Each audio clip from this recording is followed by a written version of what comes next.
you all. We got another question from the audience dealing with community development and housing.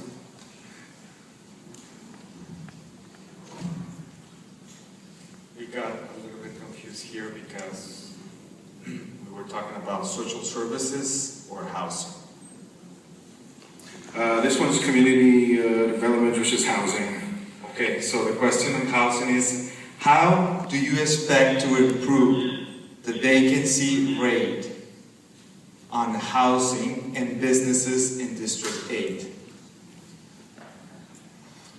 Okay, and we'll start with that same order, and we'll switch it the next time around. So number one was Karen. The only way I can do it is somebody would accept me to work with them. I need to sit around the table with the biggest so we can find out what we need to do. And the city of Phoenix has got paid people to do the job. I can't understand why we're in this position. Everybody getting paid but me.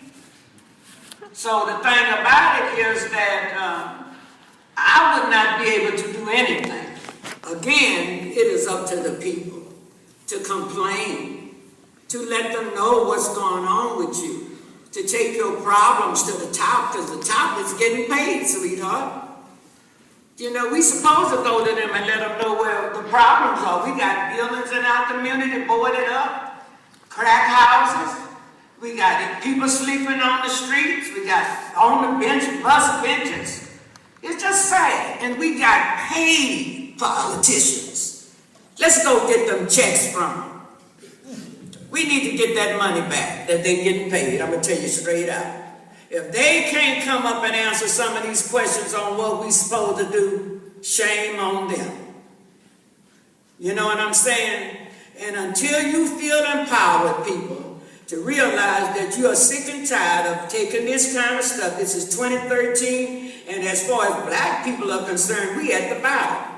Because the Click Club Klan done kept us out. Remember I told you I'd tell you about the clique after a while?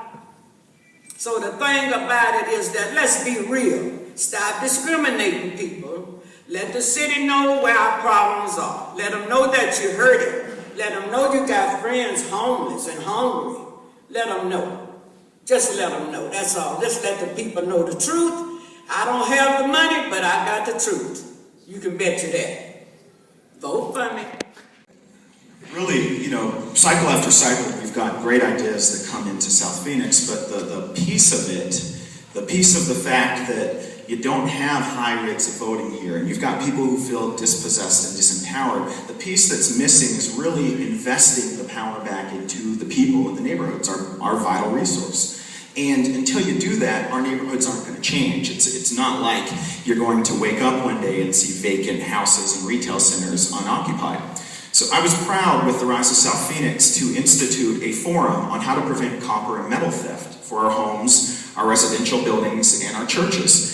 So we brought together industry leaders from the scrap and copper and metal theft community. We brought folks from the neighborhood together, and we talked about some simple solutions to stop copper being stolen from your air conditioning units. Now, how does that stop places from being vacant? Well, when you've got to replace an AC to purchase one place, one home or one retail place versus a retail that doesn't need to have an AC unit replaced, then you're going to obviously move that property quicker, and you're going to move a tenant into it. So you've got to bring the community in and give them the simple information about how to do it. But secondly, you've got to make sure that people aren't discriminated against wherever it is in our city.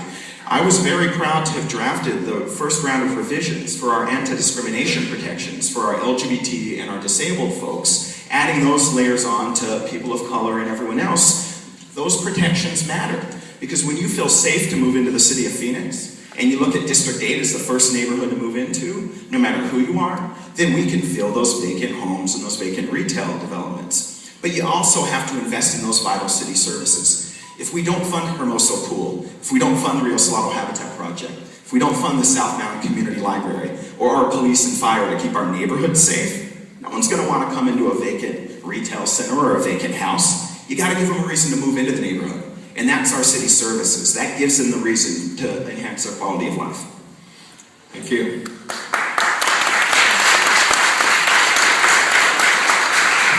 The city can't force anyone to move in. Can't force anyone to sell their property if they don't want to. Can't force a business to come in and put up shop when they don't want to put up shop. You have to create an environment that people want to come to. And how do you do that? You got to provide security. Again, we haven't hired a cop since 2008. Not one. We got a food tax that was specifically put in place for the city of Phoenix to pay for police and fire. That's what it was for. That's not right. They essentially took your money and didn't give you anything that they promised for it. That's the truth.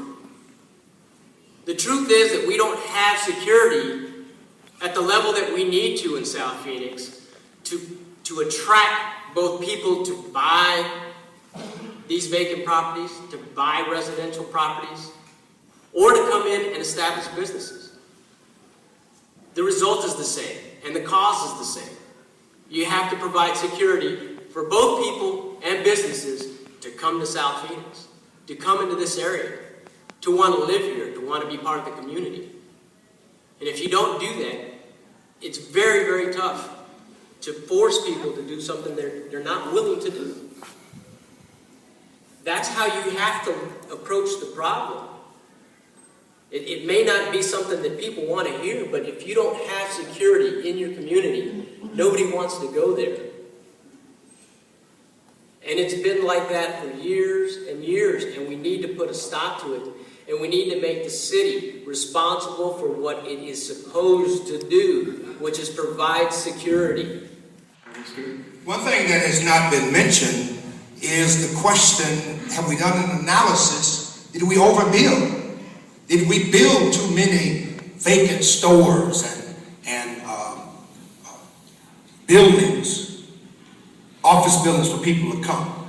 We were all caught up 5-7 years ago, just build, and we see what it did. It almost tanked our economy. So again, in the leadership I've tried to provide over the years, when there's a problem, we have to do an analysis of the problem. What did we do right? What did we do wrong? Have we overbuilt here? Did we overextend ourselves here? What do we have to work with? How can we find a resolution that we can afford? I heard someone talk about funding programs 100%, what they used to be. Well, we may not can afford that right now. And so we have to be good stewards, good managers of the resources that we have. And it may mean that many of the vacancies that we have will never be filled. And how do we address that? So again, coalition building, doing an analysis of what the problem is, using common sense techniques on how can we get ourselves out of this hole that we in many ways have built for ourselves. So those are the tactics and the strategy that I would use, but we mustn't forget that we were just running away with buildings and subdivisions and office buildings and stores, and found that the economy collapsed because of our greed. Thank you. Kate? I think we need to start with what we can control, which is the city-owned property that currently sits vacant, and there is an enormous amount in our district.